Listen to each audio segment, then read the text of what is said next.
dun. Oh, there we go. I see some chats coming through. We got Spaithy and then, oh shit, the whole screen fucked up. All right, let me get everything settled. It's 5:40 in the morning. You know what time it is? Time to write a novel. We do this every single day. Literally. Yeah, I was just talking with my girl, and she's like, "You gotta stop doing that, fucking."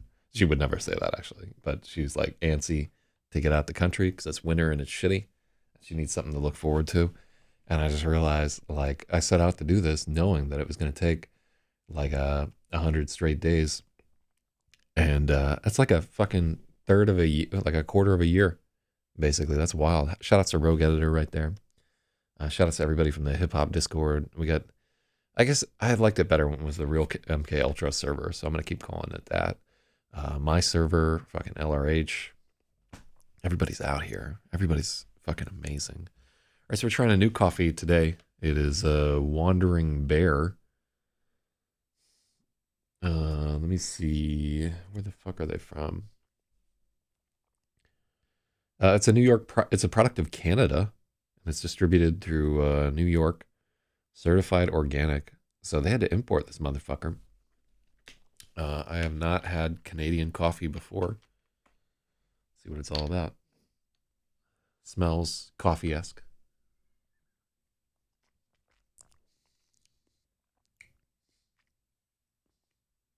Hmm. Hmm. A lot of shit going on right there. It's a complicated melange of coffee-like flavors. Well, I like it. Tastes a little bit like wintergreen at the end of it, like it's fucking some Colgate. But that is how it is. So yesterday, what do we do here? So we not only finished the day before the really difficult chapter here, but we plowed through a bunch of pages on chapter 59. We got to 420, and then we just have to do like a slight re-edit right here. Where did we want to? Oh, okay, yeah, we wanted to get about up to. Sorry for jumping around on the screen. Hopefully that's not giving people like fucking motion sickness. Let's start here, right? So we want to do another slight pass on kind of the older one. Make you strong, like there.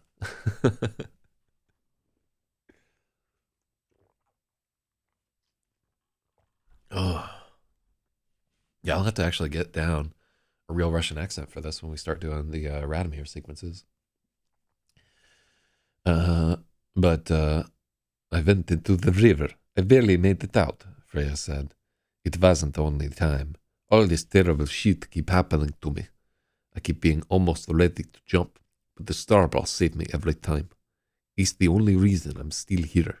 Yeah, let's not do that ever again. So yeah, for just people just jumping off here, you've never seen this stream before. This is a science fiction novel. It's about a young woman who finds an alien probe and starts to experience telepathy. Telepathy. Well, and then uh, so it's like a really deep dive on how people really think, and we're starting to get into some of the first chapters on that kind of thinking. Hold on, real quick. Like my nose is like stuffed up. It's gonna drive me crazy the whole show. I'll be right back.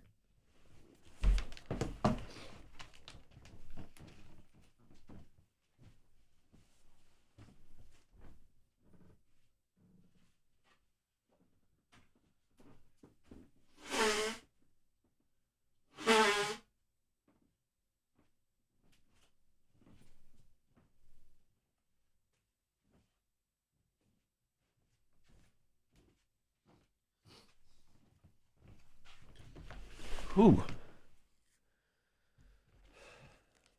Lord have mercy on me. Love that dog. So yeah, we have many goals for this stream. We'd like to I guess write a fucking bestseller, if that's even a thing that some random dude in his garage can do. Uh, I'd like to get an actual dog to just cut to whenever I need to take a piss or something. Okay, yeah, if my nose is going to be this stuffed up, we're not going to do a second pass on this chapter. Because just reading through the whole thing, that's, no, we are going to do a second pass on the chapter. And yeah, I'm sorry for being a little nasal, but I really do not have a choice. Dan had that pained look again. What's wrong? Freya asked. Did you like me before you found it? Freya paused. In all of her fretting over this, she hadn't anticipated that question. It seemed so natural to like Dan. He was handsome, he was fit, he was thoughtful. I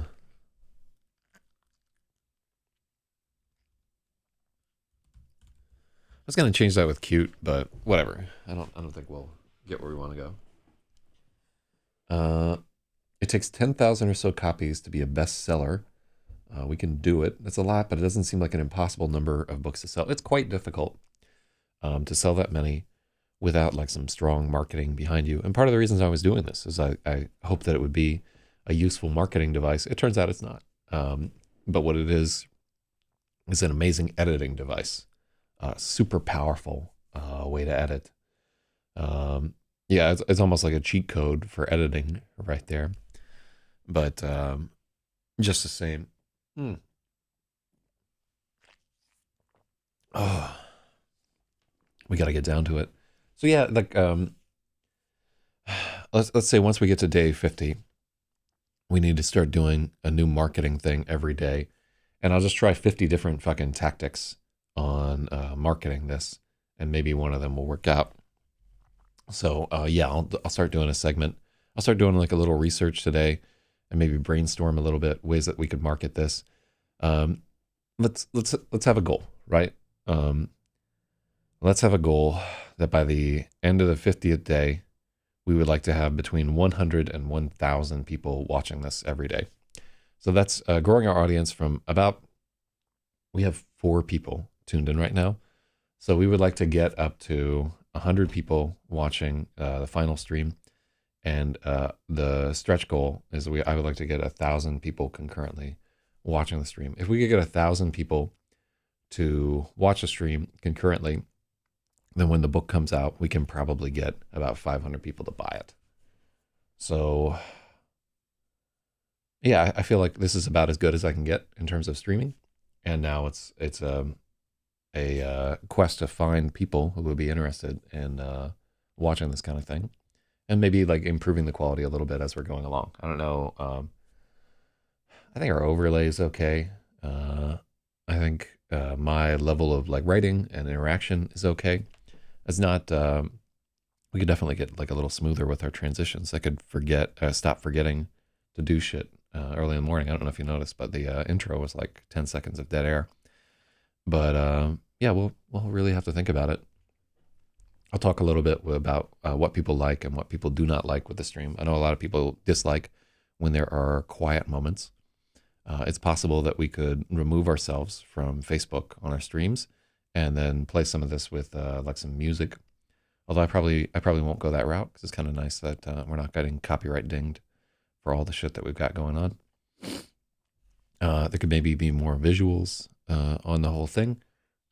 We could, the ultimate for me would be after we've done the writing on the stream to like have a commercial editor come through and just explain all the things that I'm wrong about, right? Just have somebody in the fucking hot seat, and at the end of the stream, the thing that we spent like 3 hours on, every time that you see me work here, it would take a real editor a quarter of the time to do what they're working on. So you could literally have like a 30 to 45-minute cleanup section where they're just like, this is wrong, this is wrong, this is wrong, this is wrong, this is wrong, this is wrong.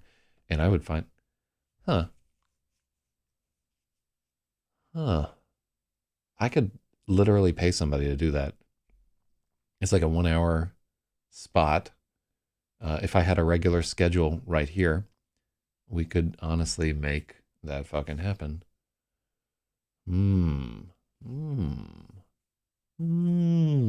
Oh shit, Angie just joined into the whatever. Would somebody tell Angie? I said, what's up? But I can't because I'm on the stream. Shout outs to Big Angie right there, who I think is there as Benji. But yeah, do me a favor and please let her know, like I said, hi in the YouTube stream. But I'm not going to get up to say hi. It's 5:30 a.m.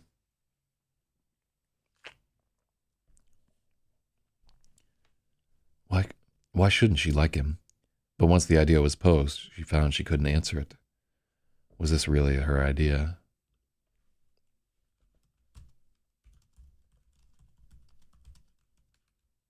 Hmm. So I think, was this really her idea? Didn't track a little bit. Immediately, she thought she should lie, just pretend there was nothing ambiguous about her feelings for Dan.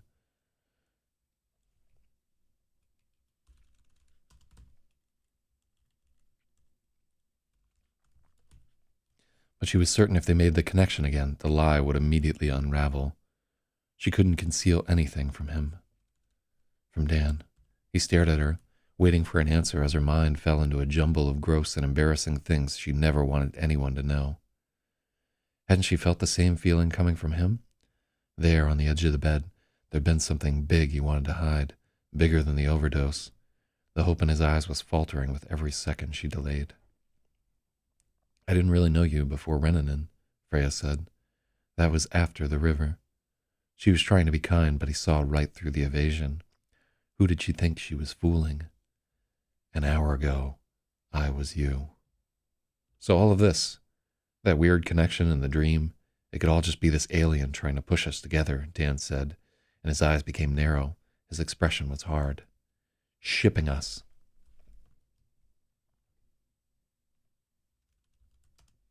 Mm-hmm. It's not like that. Freya caught herself trying to spare him again and forced herself to stop and really think about how she felt. I really feel like the way I feel about you is coming from me, not it. But I can't know. Did you like me before it struck you? Did you like me before it stuck you? This is so difficult. Like in normal speech, that sentence makes perfect sense, right? The what do we have here? Oh, I almost have to ban civil. So anyhow, that sentence makes perfect sense in when you have inflection, right? I really feel like the way I feel about you is coming from me, not it, right? So that's a sentence that you can say, but on the page, that is like really a difficult sentence for somebody to read. I really feel.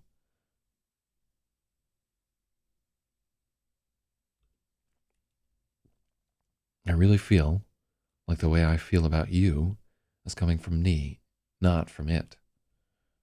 But I can't know. Did you like me before it stuck you? Yeah, I think I'm early in the morning where like I'm being too critical at the start of the scene. And we need to relax a little bit because that's okay. That's not as bad as I was thinking there. Did you like me before it stuck you? Yes, definitely, Dan said. The immediate way he said it and the earnest look on his face made her feel terrible. Wasn't it super obvious? Let's take out super. Wasn't it obvious? I didn't think you would be interested in me, Freya said.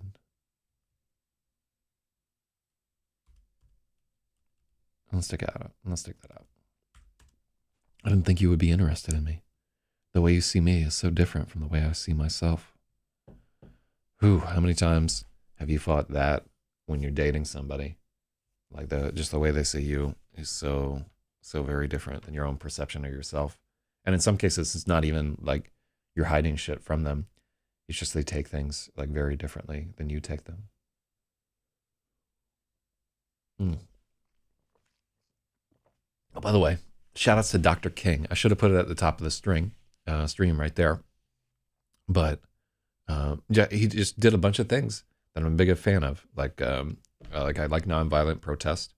I like successful movements, successful political movements. I think it's really hard to do. I like infidelity, right? I like getting away with plagiarism. Like I think that's fucking amazing.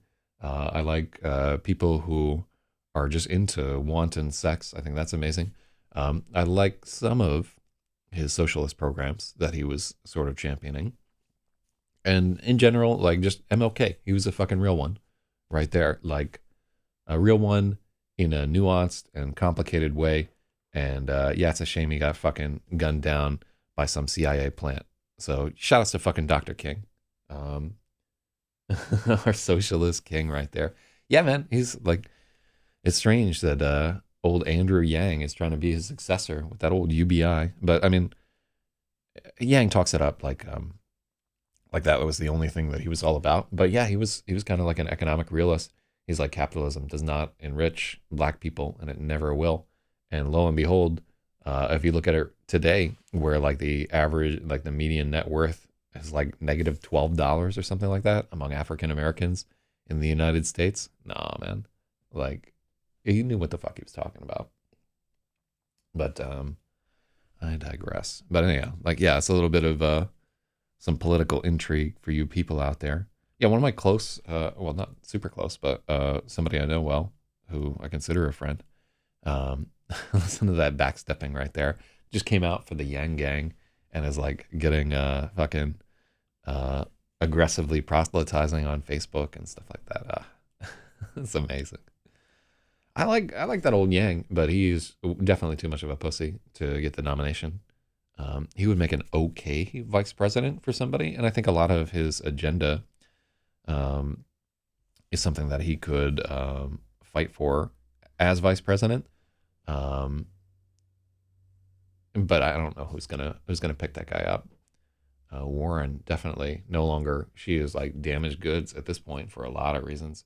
So she's not an acceptable VP pick for anybody. You would have seen like the Sanders Warren ticket as being like a way to really lock in all those white women and get like the teeny tiny bit of minority support that Sanders has over Warren. But I don't know, man. Anyhow, nobody gives a shit about that. Of course, I'm interested. I never met anyone like you, Dan said. I want to be the person you see, the person I am when we're together. I want to be worthy of that feeling. So this is a little hokey, but I guess they're teenagers. Yeah, what we need is like a moment.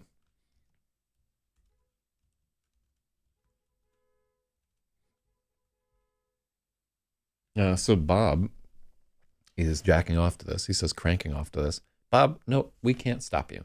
If you want to furiously masturbate with the television remote shoved up your ass so that with each convulsion of your sphincter, this flicks back and forth between YouTube and fucking PBS Teletubbies or whatever, I cannot stop you in any way, shape, or form. So Godspeed, you know. You would not be the first person that's jacked off to this stream. I'm just glad it's not me this time.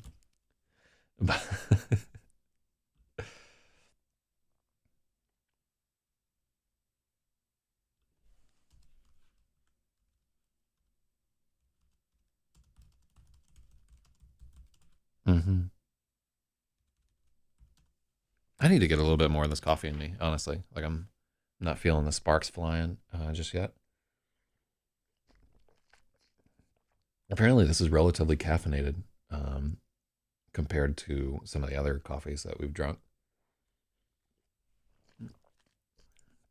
Yeah, normally we're at about 200 milligrams, and this has like 300. So yeah, it should start working anytime. Oh, I forgot to take the sugar pills. Oh yeah. You done with NAD? Nah, not really.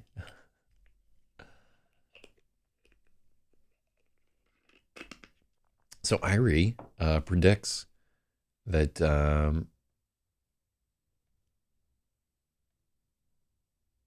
wait, or Warren and Klobuchar running as a team? Why? Why?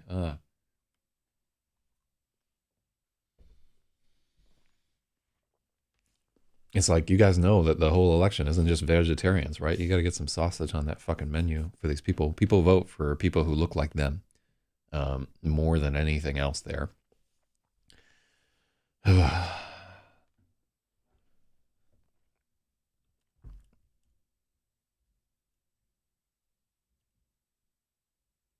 Okay, so what I want here is for him to like pause or something like that.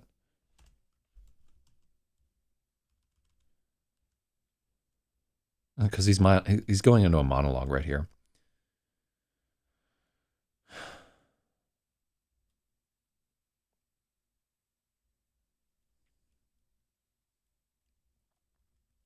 So this is kind of actually like a backhanded compliment right here.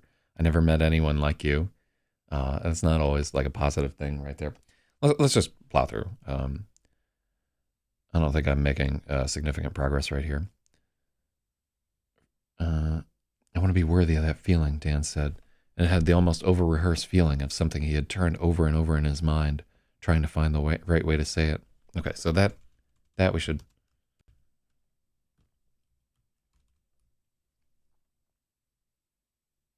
Dan says, while casually cranking off on a YouTube live stream. Furious titanium white semen speckled his chest. Then came the sadness, the indescribable and indelible self-loathing seeping in as his eyes swept through the filthy surroundings of his domicile.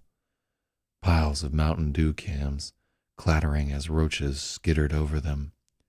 The lingering scent of Bradford pears. All right, let me not get too deep into that. Noises from the yeah, they paused as noises from the kitchen stepped in. Yeah, I wonder why. I'm like a little off point this morning. I think I got too distracted by some other stuff. All right, you know what? Let's jump directly to the new chapter, right? And in fact, let's make a note on chapter 59. Needs another pass, right? And I think we can delete some of the. Okay, so it's no longer a 4,000 word chapter, by the way. Okay.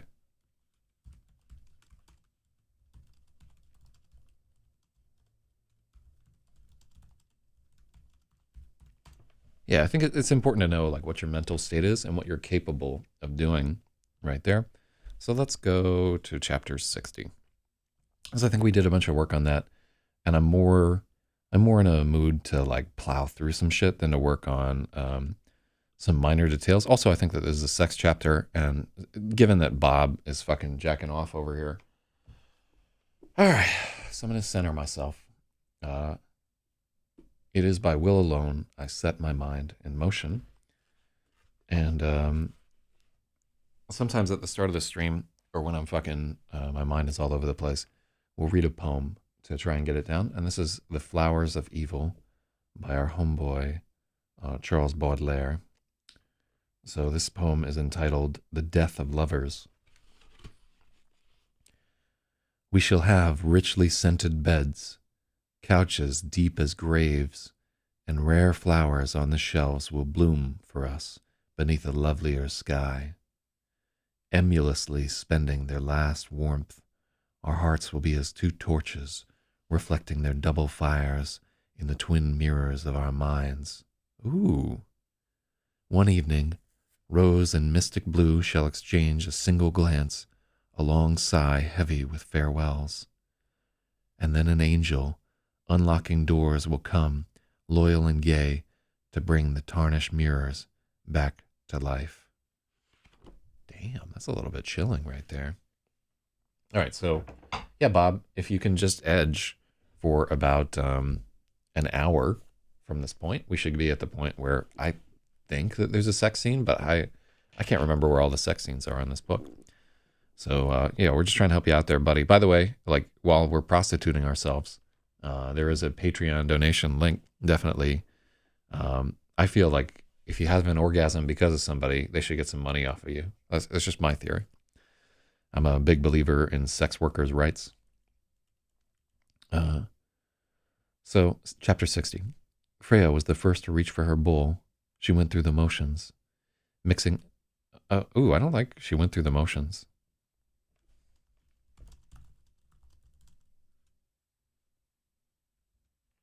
What happened here?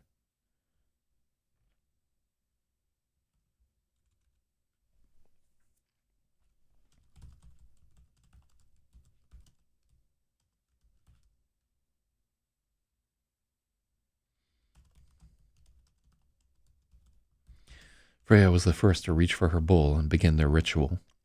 I like that because it really, like when you're having pho, it's like a tiny little ritual. Mixing in the hot sauce and hoisin, then adding the jalapeno slippers, but not the bean sprouts. They brought her both lime and lemon wedges. She squeezed in the lime and ignored the lemon. Dan watched her preparations, and she wondered if he would be too upset to eat.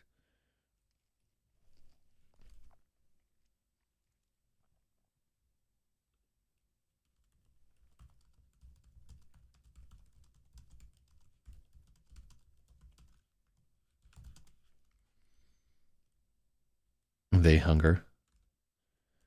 The hunger from the run was stronger than the unease.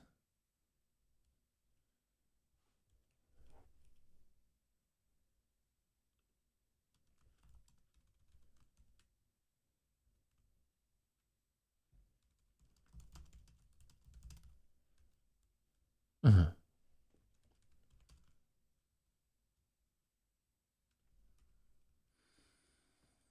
Hmm.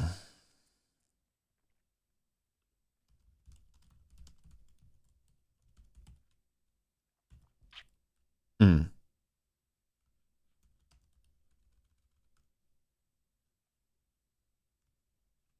Let's see. They brought her both. Dan watched her preparations. She worried he would be too upset to eat, but the hunger from their run was stronger from the unease from their conversation. So I want like something like she worried for nothing.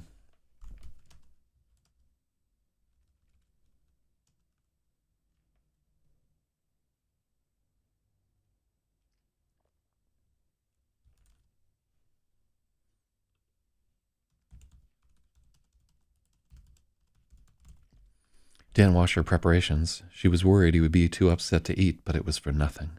Oh yeah, that doesn't track at all.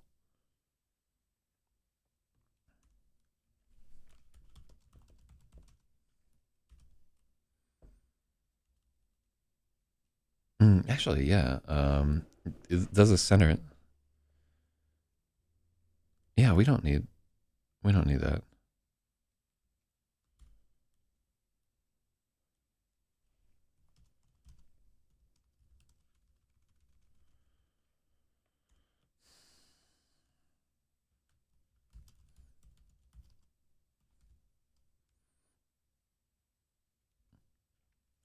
Yeah, we can just take that out with a little trepidation. With trepidation. Yeah.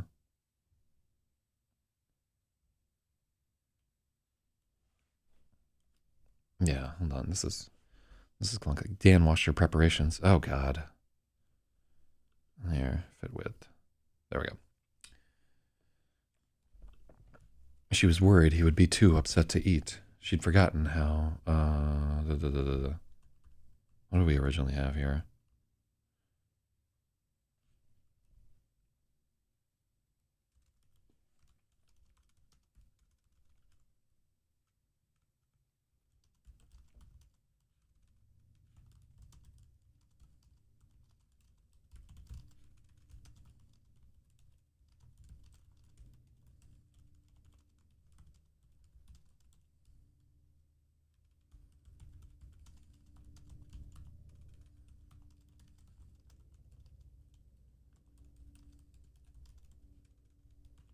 Mm-hmm.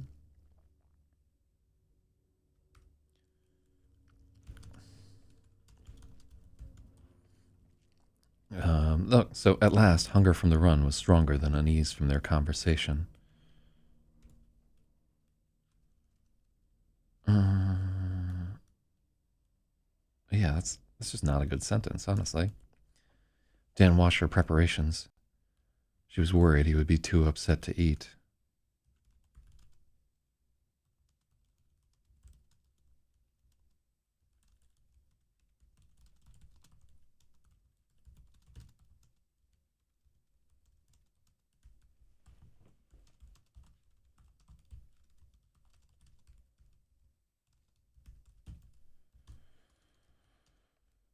Hmm.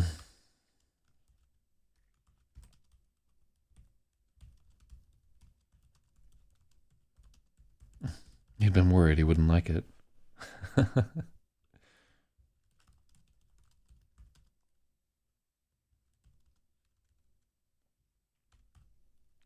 Finally, the hunger from running was stronger than his unease, and he tried a spoonful of the broth and looked relieved. She could tell he'd been worried he wouldn't like it. Freya couldn't understand how people could be picky with food. She'd never had the option. With Lassa, you remained there until everything was eaten. There was no negotiation. What's this stuff? Dan pointed to the two little bowls of sauce. The black one is hoisin, Chinese barbecue sauce. It's salty and a little sweet. It's usually made from soybeans. They add plums here. I haven't seen that anywhere else. The red sauce is homemade sriracha. The one they gave you shouldn't be too hot. Dan dared to try a dab of it on his fingertip, and then the hoisin, and when he didn't burst into flames, he added them to his foe. How hot is yours? He asked. Very.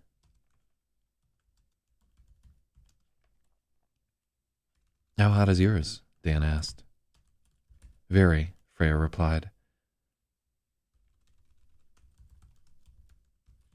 She was already starting to feel the heat, and she knew it would only build as she ate. Dan struggled with the chopsticks for a bit and finally abandoned them for a fork. Freya gave him an inviting look. If he'd asked, she would have shown him how to...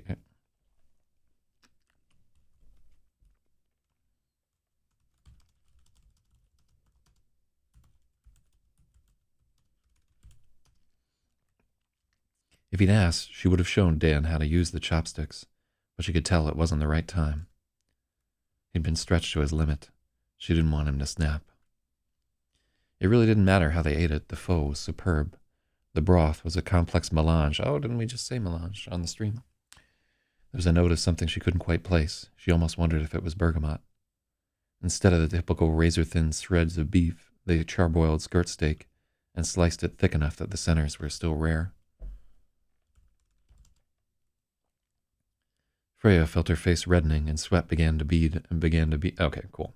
Let's go over this. It really didn't matter how they ate it. The pho was superb. The broth was a complex melange. There was a note of something she couldn't quite place. She almost wondered if it was bergamot. Instead of the typical razor-thin shreds of beef,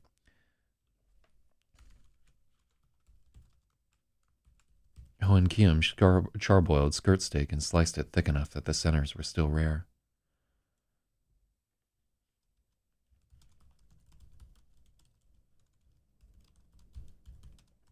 For the centers to still be rare. Freya felt her face reddening with sweat.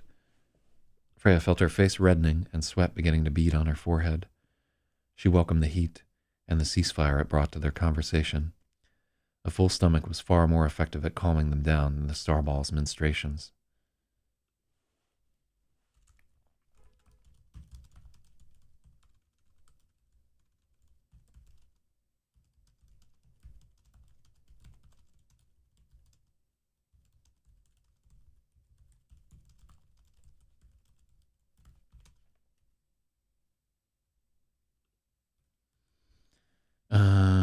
Yeah.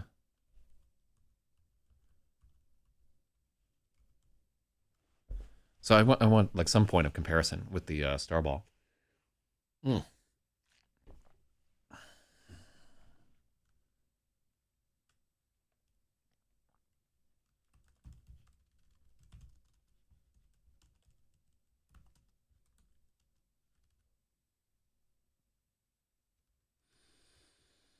Hmm.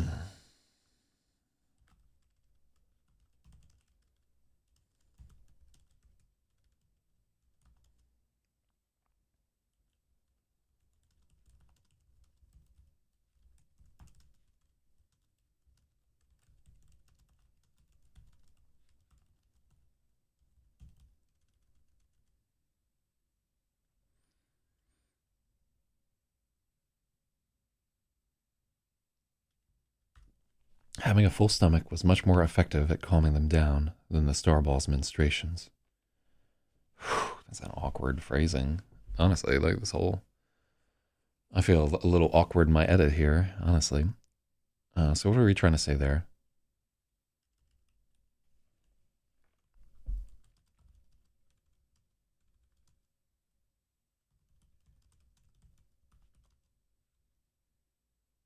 Hmm.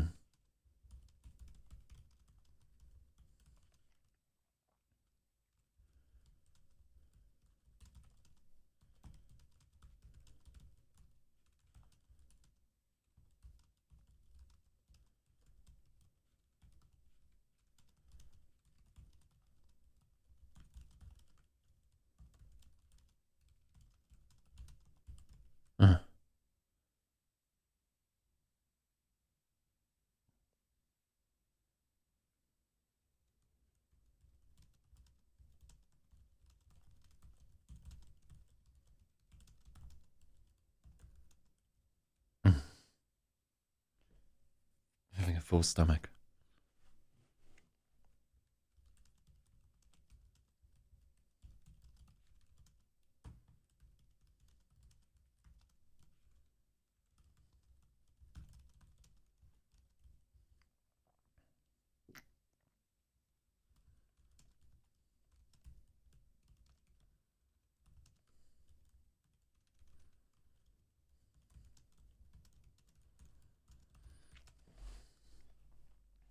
Mm. As they were drinking the dregs, Freya realized that having a full stomach was much more effective at calming her down than that icy feeling the starball used to pacify them.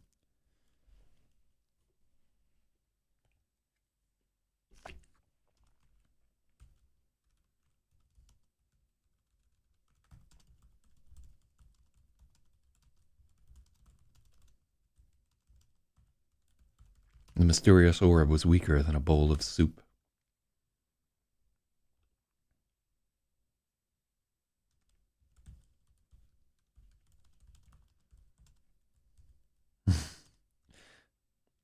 I like that. I wanted to keep menstruations. Not menstruations, but ministrations. Because it makes me feel like Dwayne. I feel like Dwayne. As they were drinking the dregs, Freya realized that having a full stomach was much more effective at calming her down than that icy feeling the starball used to pacify them. The mysterious ministrations of the orb were weaker than a bowl of soup. This is like a weird sentence, but super important because I want to set a relative power level for the orb and what it can do. And I really, I don't want it to be like super duper effective at controlling them at this point in the book. I want there to still be some degree of agency. And I want you to think about how useless sort of a lot of antipsychotics and a lot of mood levelers and stuff like that, how none of that really works fantastically. And the starball is kind of limited in the same way. Like when it's trying to pacify them and so forth, it's literally just kind of bombarding them with some neurotransmitters, trying to make it happen, and in an expert way. Like the starball is nowhere near full understanding of these guys at this point, but it's working on it. That was exactly what I needed. Great call, Dan said at last, looking a little flushed himself. He'd demolished his own foe. Only a few big slivers of onion remained in the tiny puddle of broth. There was nothing left at all. There was nothing at all left in Freya's.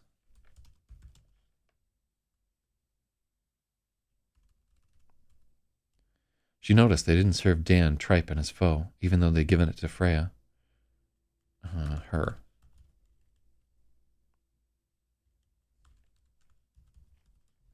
Freya noticed they didn't serve Dan tripe and his foe, even though they'd given it to her. When the waitress brought the bill, she handed it directly to Freya. They'd been overheard somehow. Freya scanned the corners of the ceiling for cameras, but she didn't see any. Maybe the sound just carried in the empty restaurant. For a few moments, she was afraid the waitress might report them to the government, but that was insane. What could she possibly have understood from their conversation? She probably just assumed they were both high. The tension came climbing. Freya looked at Dan. She needed an answer, and she knew he didn't have one. She reached into her pocket and felt for the starball. There was no unusual heat. It wasn't doing anything she could see. What did that mean? Had it given up on them? Had they already reached the conclusion it wanted? I'm sorry for saying that earlier, she said.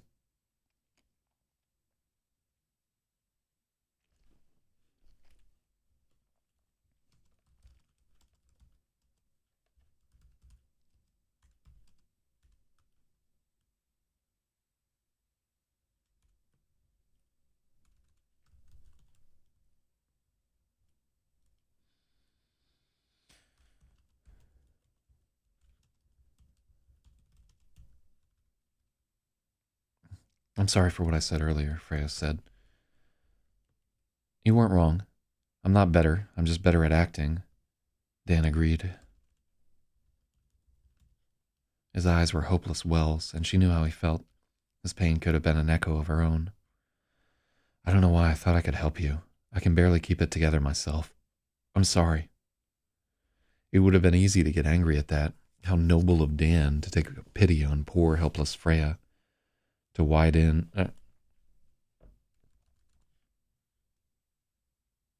Mm-hmm.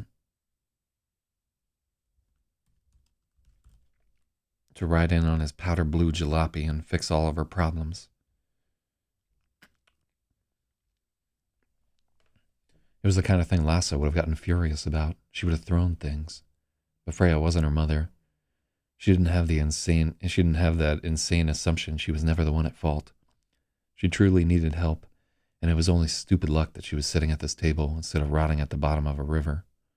She took his hand again. Okay, that's a tough paragraph. It would have been easy to get angry at that. How noble of Dan to take pity on poor helpless Freya.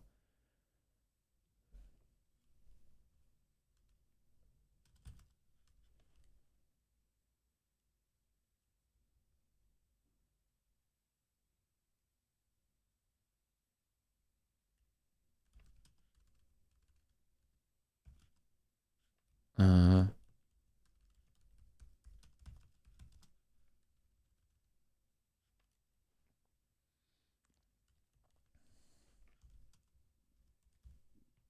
noble shouldn't be an italic font. Uh, ooh. Fuck.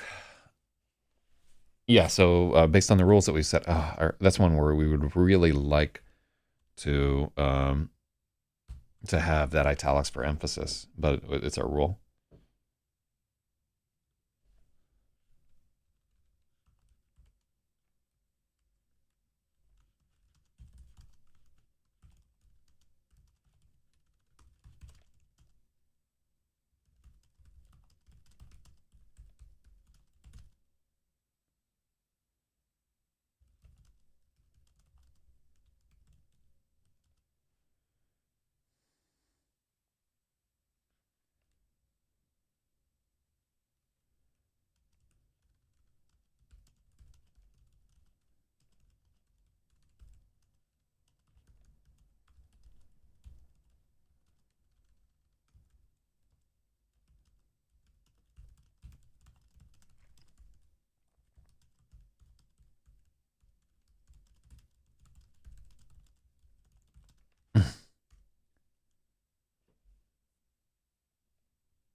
So I think we've established that the Toyota is like a powder blue, which is like a weird color for a fucking Toyota hatchback.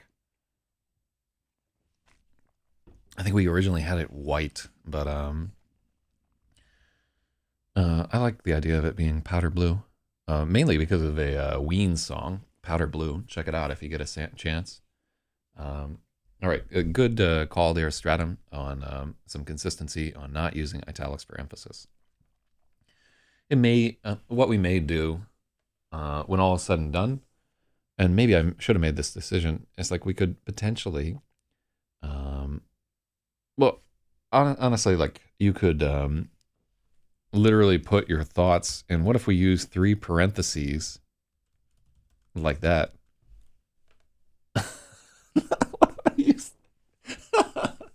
It's so in the future when that makes no sense. Um, Currently, at the state of American politics right now, people.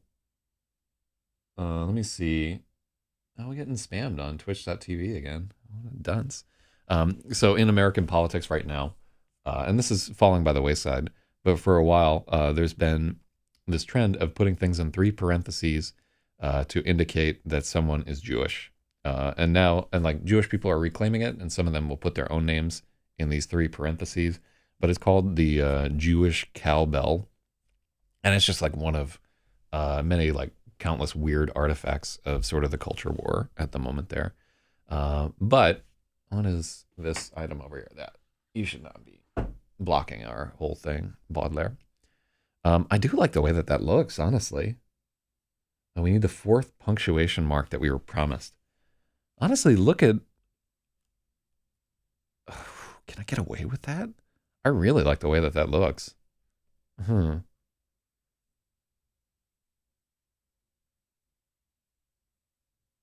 I don't think that you can um,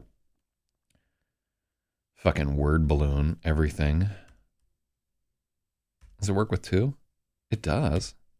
It doesn't work with one. That's tempting. I think as a reader, that's just kind of like off-putting. It's like a little bit. I don't think readers will go for that. I think you need something like a.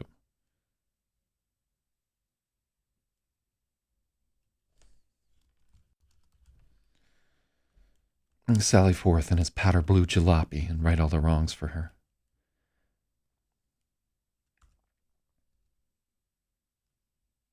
It was the kind of thing Lasso would have gotten furious about. She would have thrown things. But Freya wasn't her mother. She didn't have that insane assumption that she was never the one at fault. She truly needed the help.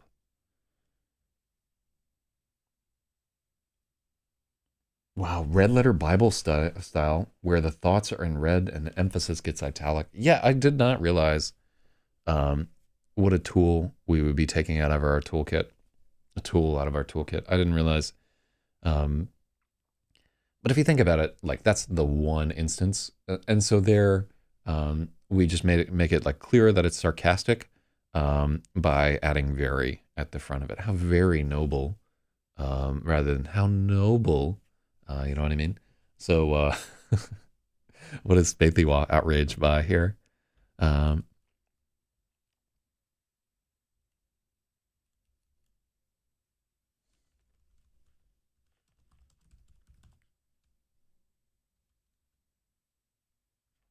it was the kind of thing Lasse.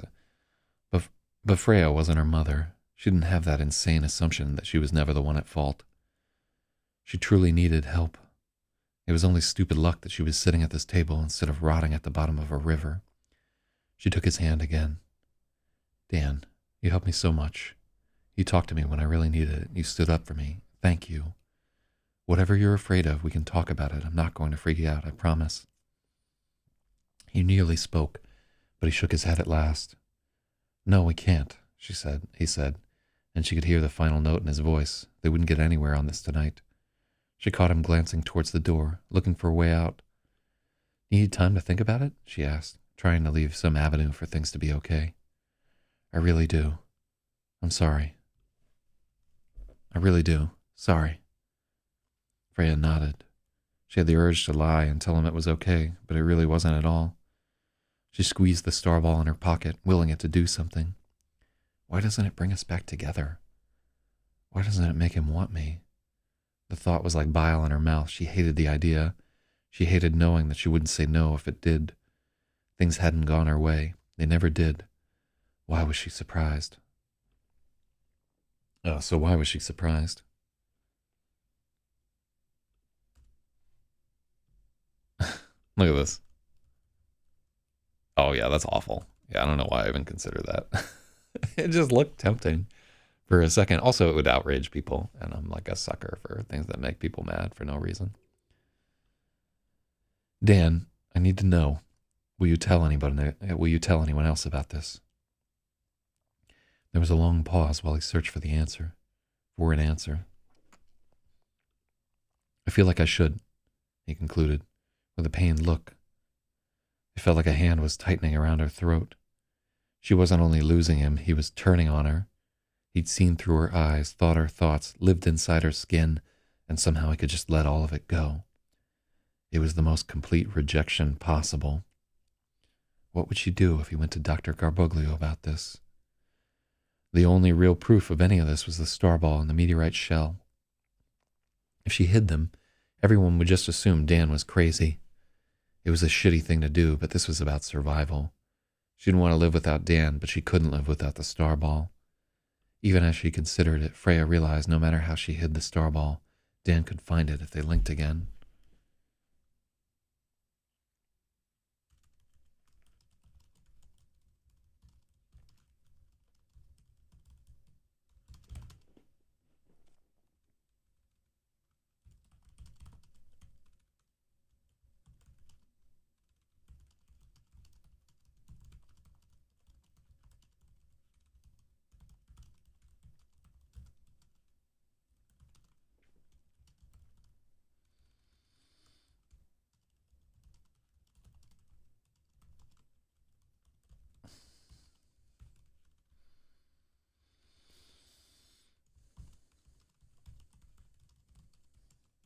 Okay, cool. So this was an important tie-in here, um, where they have kind of like this proprioception of the star ball, like the same way that they would know where a piece of their own body was at. Like you're aware distantly. Like you're not thinking right now about the position of your middle toe, but if you know that it's there, right? And like you can wiggle it and be like, oh, I've got some toes. Isn't this fantastic? Aren't you lucky to have all of your fucking toes and that they weren't blown off by an improv in a war for oil? Real talk. Mm. So,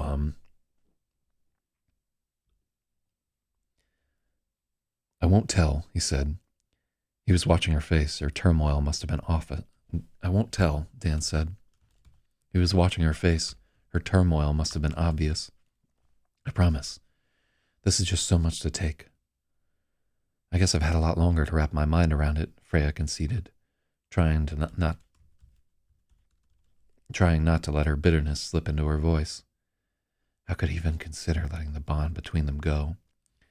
A dead, gray blot was spreading inside of her, rotting certainty that she had already lost him, that she would never be so close to anyone ever again. The numb feeling she'd had on the bench watching Radimir's class returned. Mm-hmm.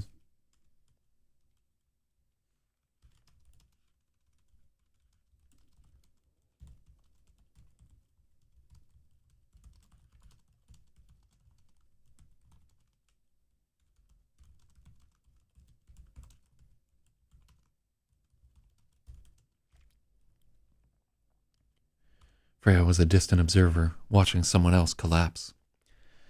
Can you take me home, please? Freya asked. Her voice was flat and empty. Dan took a deep breath before he nodded yes. Damn. So, yeah, man, shit's fucking falling apart here in chapter 60. So that's about 3 pages right there. So she apologizes for what's going on earlier. Let's think about what's really, it's 4 pages. So we start with a little bit about Foe. We talk a little bit.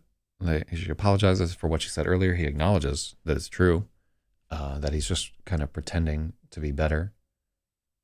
Oh,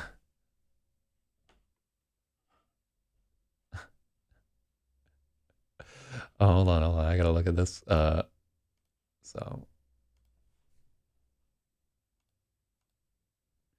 Red Letter Edition with the words of our Lord and Savior set forth in dignified red. Hell yeah. That's gangsta as fuck. I should get a red letter Bible.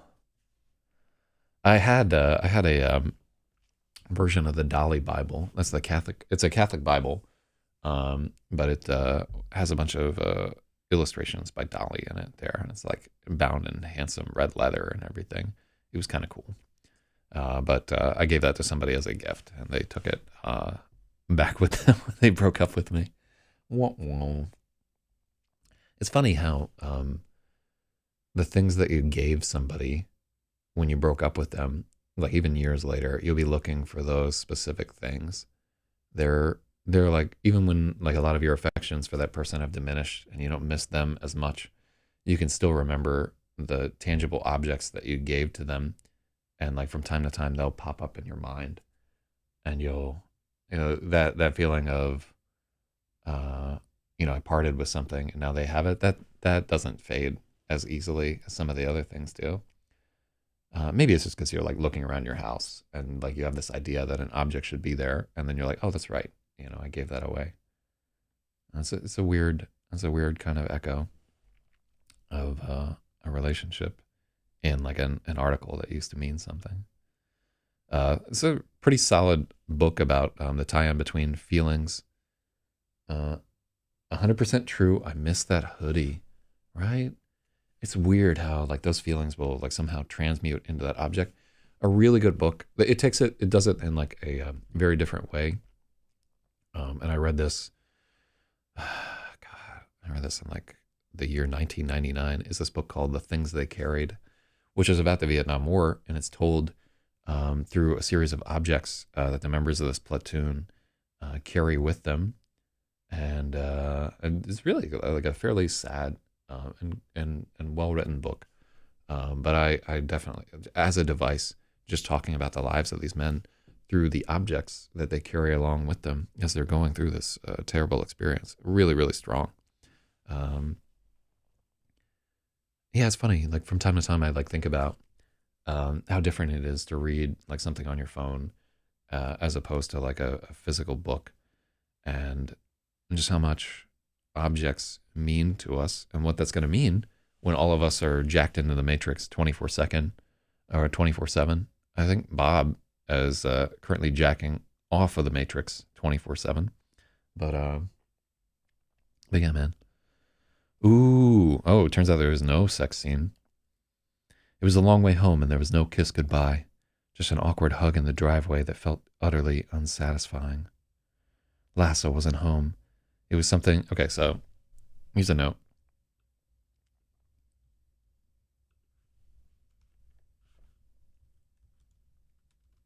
Uh,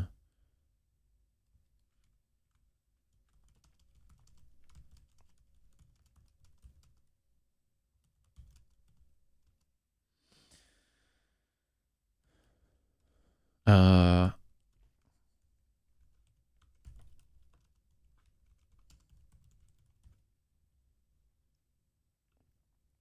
Lasso wasn't home. Something Freya would have welcomed at any other time.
Mm-hmm.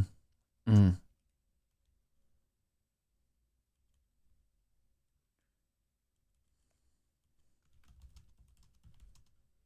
mm,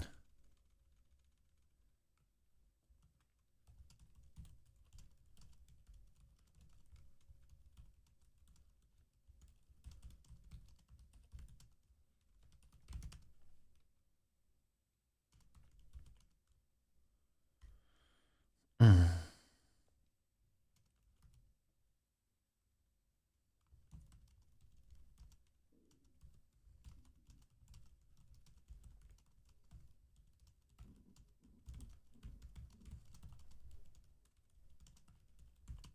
mm-hmm. There we go. I didn't realize we were gonna have such a sad fucking scene here. The driveway was empty, and Freya was surprised to find herself wishing Lasso was home. Even getting grilled by her mother would be better than being alone in the empty house.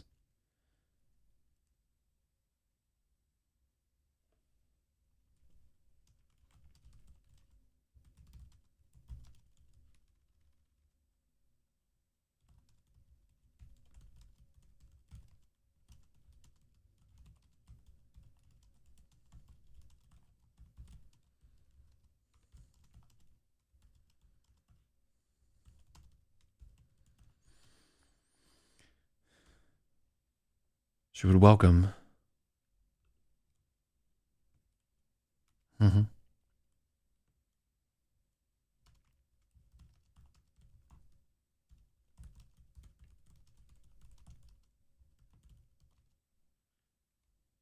No, yeah, yeah.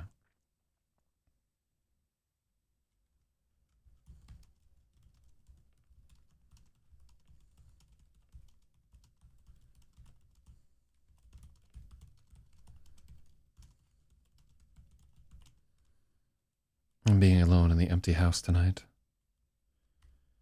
Someone had sanded. Oh, god damn it. So we need to not delete the paragraph break there if we don't want to have to whatever. Okay. Someone had sanded down the garage door and repainted it. There was no.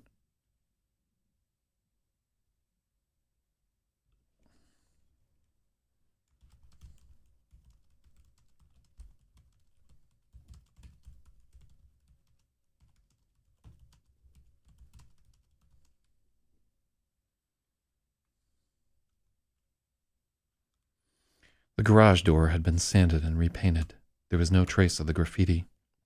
Freya wondered if Lassa had really hired workmen or if she'd just done it herself. It was the kind of crazy thing she would do. Lassa would do.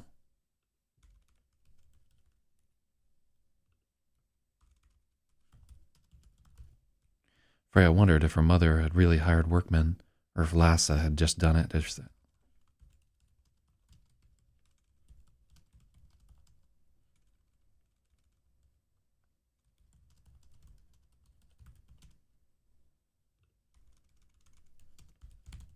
Freya wondered if her mother had really hired a painter or if she'd just done the work herself.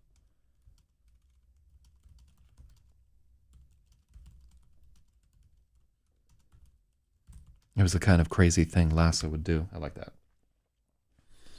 Call me if you need me, she said. She asked.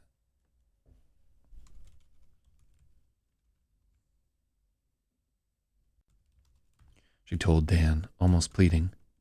He nodded yes.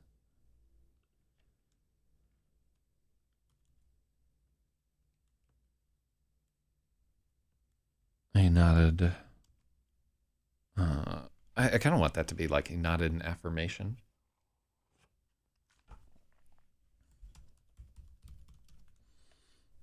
He nodded in agreement, though she was convinced he wouldn't. She wanted to ask him if he still wanted to go to the concert with her, but she was sure the answer was no, and she just couldn't take it.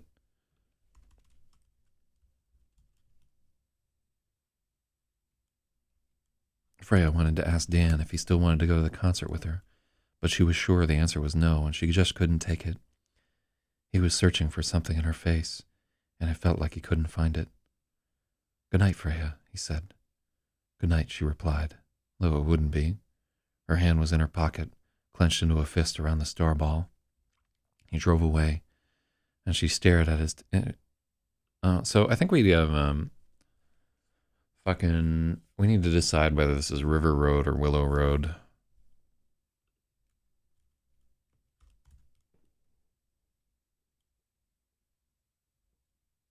He drove away. So here, this is a note.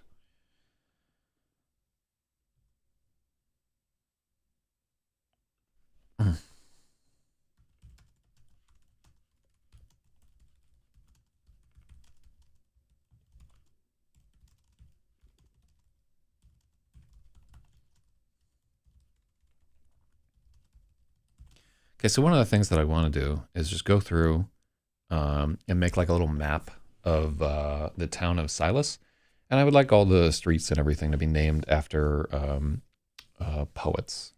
Just like, why not? You can do whatever you want in a fucking story right there. And so we change it to Thoreau Bridge, which I like. And we're going to take, we'll just have to get like a whole grip of New England poets. And vie for like some internal consistency right there. And I think a map would be kind of helpful for me going through this edit, just making sure that like some of our timelines track out and everything.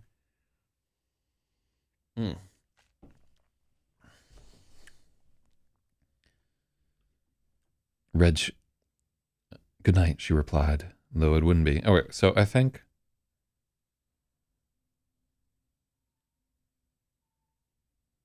Okay, cool. So we don't.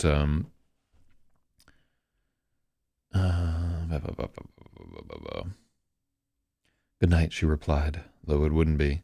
Her hand was in her pocket, clenched into a fist around the star ball. Dan drove away, and Freya stared at his headlights.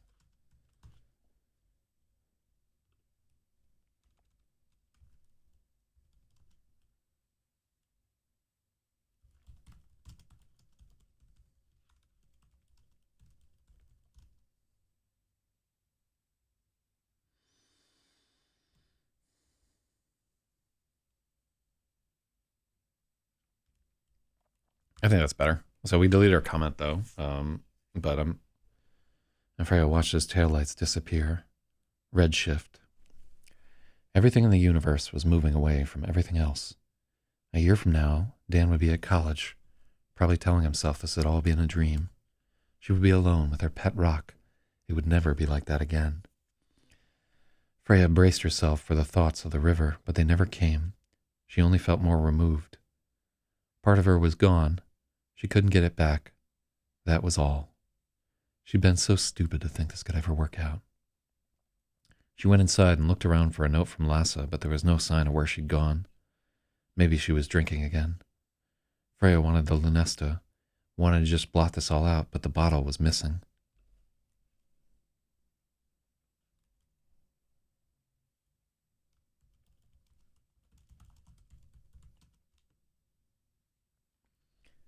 She went and brushed her teeth, undressed and got in bed, and then stared at the ceiling. No dreams, she said to the star ball, and there was no sign if it had hurt her or cared if it had. Ooh, ooh, ooh, ooh, ooh. Some sad shit right there. Yeah, I really like the note of Stratum missing his hoodie at the top of the chat right there. I can just picture exactly that exchange. Fuck. That's why working on books is like so fucking edifying, man. Like it just stirs up so much shit. Everything that we do goes into like everything that I've experienced. Like your whole life story and everything is bound up in the books that you get to write. Every experience that you have makes a book more powerful or different in a way. I gotta tell you, man, it's fun shit. All right. I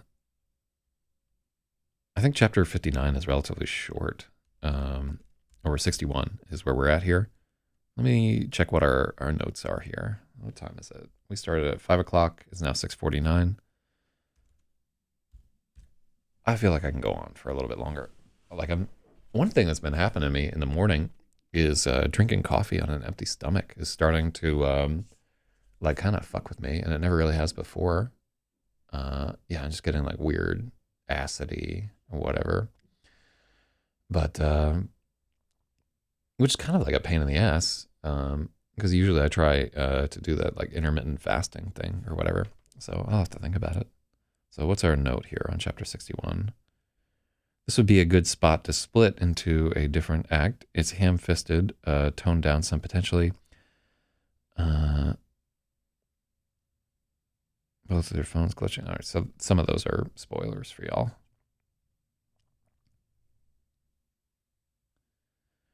Text formatting notes. So this text is in a Gothic font, larger, bold, and centered. Okay, cool. So rap. Death beckoned from our bedroom window. It was 15 feet to the ground. The shadow was as tall as the tree, craning its head in to peer. Oh, okay, yeah. Like I already don't like this. Mm-hmm.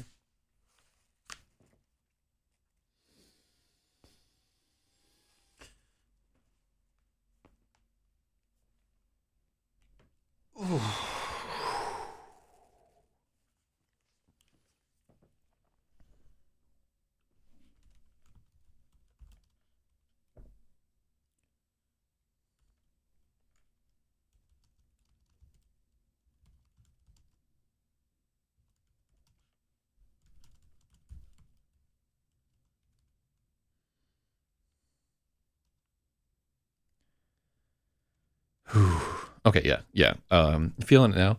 I just straight up do not have mana to work on this fucking ham-fisted horror scene chapter. So that whole scene needs to be reread already. All right, yeah.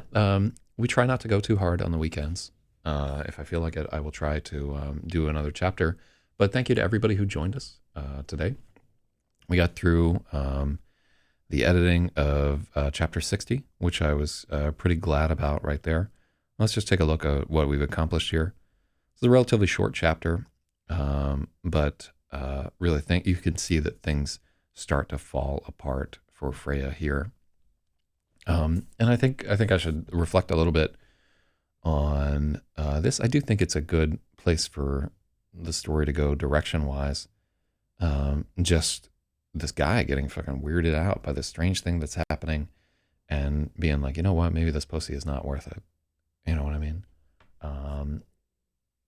Because yeah, it's a lot to ask from our young man, like to reveal everything about yourself. And I'll tell you one thing about young people is that it takes a long, long time to start to feel like comfortable in your own skin to where you can just be like, yeah, fuck it, you know, that's what I'm into, that's who I am, and so forth. Most people only really start to find that in middle age, and it's not a property that most young people possess.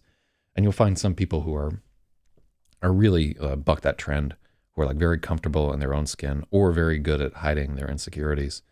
And you like, if you want to see really like every comedian will have like a bit when they get to be like 40 or 45 or 50 or something like that. I just don't care anymore. You know, like you can look at a lot of the work of like Louis C.K. and so forth, where you can definitely see like a sharp drop in them giving a fuck about their state over time. So yeah, I want to get back to this. I don't think that this will be the only chapter that we edit today, really and truly. But I also want to kind of get my mind right a little bit. And what else do I want to do today? I would like to do some work on an audiobook recording. And so I'm trying to solve the problem of the painting, getting like all these reflections and so forth. So I'm trying different camera positioning and different lighting and everything. And like using a mirror to figure out where the reflections are going to be. It's all like pretty wild right there. All right, well, thank you for joining us. I'm going to leave you with our outro, and good luck on this beautiful Sunday morning. We are at page 440. Maybe this week we can get to like close to page 500. That'd be a real one.